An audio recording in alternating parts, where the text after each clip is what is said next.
Es que estoy viendo. Hola, el día de hoy estamos haciendo una fogata con mi amiga. Miren, saluda, Brenda. Mira, estamos haciendo la fogata, que la van a prender. Estamos ayudando a prenderla. Compre. ¿Dónde? Échalo. Ahí. Nada. Es que con cuidado. Como hay aire. Le cayó de nuevo.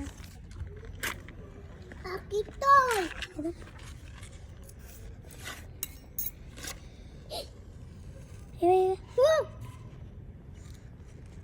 Ay, tengo mucho frío.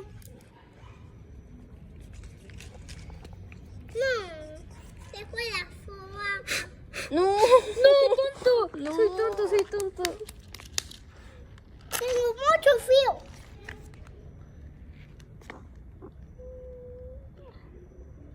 Ahí déjalo. A ver.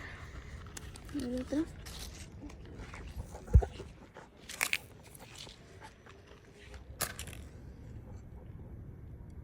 Se piense a incendiar y lo dejas ahí.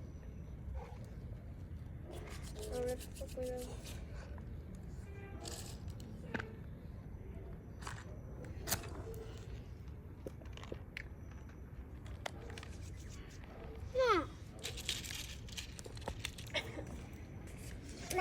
Voy a poner aquí.